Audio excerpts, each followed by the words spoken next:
अगर मैं आप सबसे एक क्वेश्चन पूछूं कि आपके लिए एक परफेक्ट पोर्टफोलियो कौन सा है जो आपकी वेल्थ को over a longer period of time एक अच्छे रेट ऑफ इंटरेस्ट से कंपाउंडिंग ग्रो कर सके, आप मुझे आपका आंसर कमेंट सेक्शन में जरूर बताना। बट मेरे लिए अगर आप मुझे पूछोगे कि एक परफेक्ट पोर्टफोलियो कौन सा है जो मेरी वेल्थ को एक अच्छे रेट ऑफ इंटरेस्ट से कंपाउंडेड सालाना ग्रो कर सकता है, तो मेरे लिए एक परफेक्ट पोर्टफोलियो वो है जो जब मार्केट बढ़ रहा है, जब बुलिश फेज में है मार्केट, तब वो पोर्टफोलियो एक अच्छे रेट से ग्रो होने ही वाला है। बिकॉज मार्केट बुलिश है तो मेरे जो स्टॉक्स है वो भी अच्छे रेट ऑफ इंटरेस्ट से ग्रो हो गए, और अगर मेरे सारे स्टॉक्स जो पोर्टफोलियो में वो अच्छे रेट ऑफ इंटरेस्ट से ग्रो हो गए तो मेरा पोर्टफोलियो भी ओवरऑल अच्छे रेट ऑफ इंटरेस्ट से ग्रो होगा। But what about difficult times? मेरा पोर्टफोलियो ऐसा होना चाहिए जो डिफिकल्ट टाइम्स में भी, जब मार्केट गिर रहा है, जब मार्केट में क्रैश हो रहा है कोई भी XYZ रीजन की वजह से, जैसे कि 2008 में फाइनेंशियल क्राइसिस की वजह से मार्केट क्रैश हुआ था, 2020 में हेल्थ क्राइसिस की वजह से मार्केट क्रैश होता, और ऐसे कोई भी एक्सटर्नल रीजन की वजह से अगर मार्केट गिर रहा है तब भी मेरा पोर्टफोलियो उतना नहीं गिरना चाहिए कंपेयर टू ओवरऑल मार्केट। मतलब मेरा पोर्टफोलियो एक डिफेंसिव पोर्टफोलियो होना चाहिए। And in stock market majorly दो टाइप के लॉन्ग टर्म इन्वेस्टर्स होते हैं। The first one is like our big bull Harshad Mehta, जिनके लिए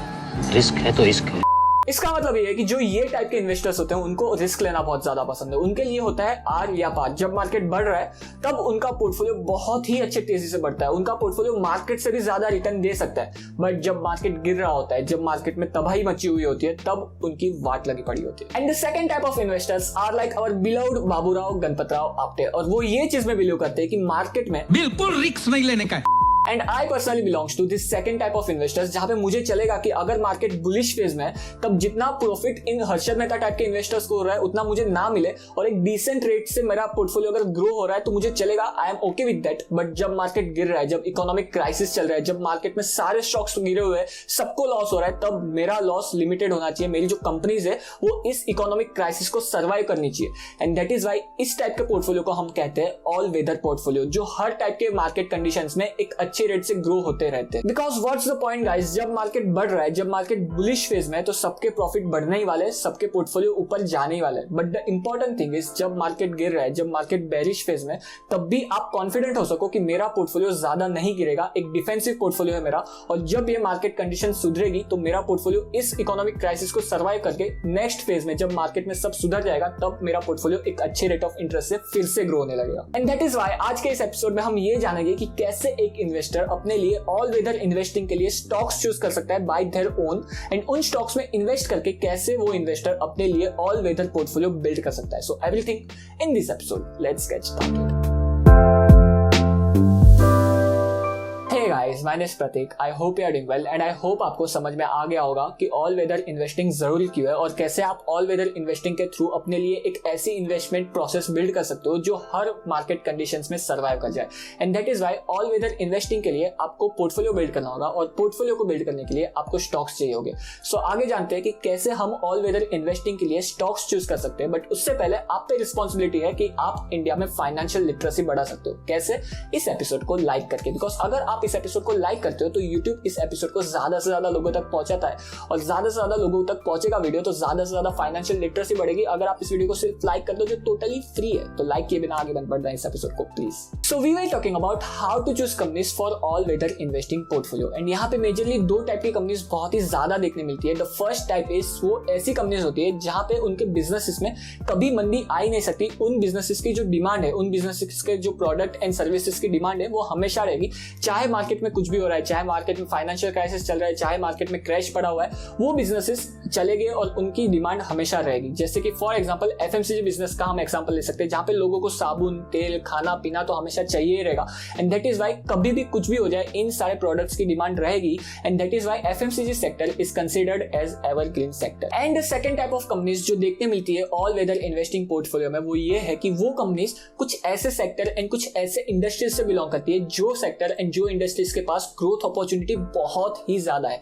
जैसे कि फॉर एग्जांपल हम लाइफ इंश्योरेंस सेक्टर का एग्जांपल ले सकते हैं, जहां पे इंडिया में लाइफ इंश्योरेंस बहुत ही ज्यादा अंडर पेनिट्रेटेड मार्केट है।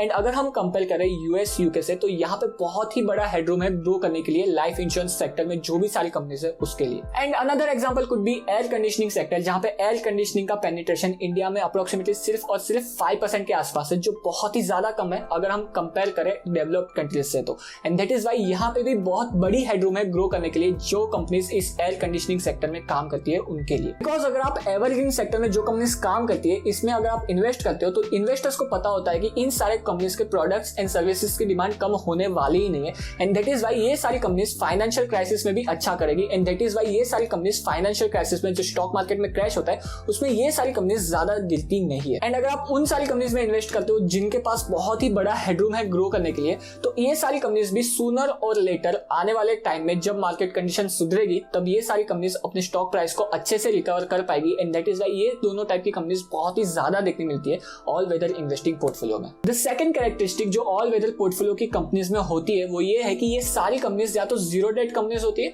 या फिर इन सारी कंपनीज के बैलेंस शीट में बहुत ही कम या फिर मैनेजेबल डेट होता है। एंड ये करने से क्या होता है कि जब मार्केट में क्राइसिस होता है, जब फाइनेंशियल क्राइसिस चल रहा होता है, तब सारी कंपनीज के प्रॉफिट एंड लॉस में बिजनेसेस में अफेक्ट होता है और सारी कंपनीज के प्रॉफिट गिरते हैं, सारी कंपनीज को कभी लॉस भी हो सकता है। एंड दैट इज व्हाई जब कंपनीज के ऊपर डेट नहीं होता, जब कंपनीज के ऊपर उधार नहीं होता, तो no one is knocking that door कि भाई इंस्टॉलमेंट बाकी है ये महीने की या फिर आपको उधार चुकाना है। एंड दैट इज व्हाई जो जीरो डेट कंपनीज होती है या फिर जो कंपनीज पे बहुत ज्यादा कर्जा नहीं है, वो सारी कंपनीज इस डिफिकल्ट टाइम में अपने फोकस को उस तरफ लगा सकती है कि अपने मार्केट शेयर को कैसे बढ़ाया जाए, कैसे हम अपने आप को ग्रो कर सकते हैं और कैसे हम इस मार्केट क्राइसिस को, इस फाइनेंशियल क्राइसिस को सर्वाइव कर सकते हैं। And that is why the second characteristic of all weather investing portfolio की जो कंपनीज में होती है वो है कि ये सारी कंपनीज या तो जीरो डेट कंपनीज होती है या फिर इन सारी कंपनीज के बैलेंस शीट में बहुत ही ज्यादा कम या फिर बहुत ही मैनेजेबल डेट होता है। द थर्ड कैरेक्टरिस्टिक इज ये सारी कंपनीज की प्रमोटर होल्डिंग बहुत ही ज्यादा अच्छी होती है और ये सारी कंपनीज के ज्यादातर शेयर्स प्रमोटर्स के पास होते हैं। एंड क्यों ये इंपॉर्टेंट है? बिकॉज जब फाइनेंशियल क्राइसिस होता है, जब मार्केट में क्रैश होता है, तो सारी लिक्विडिटी सक हो जाती है। बिकॉज जो बड़े बड़े इन्वेस्टर्स है, जो FIIs है, जो DIIs है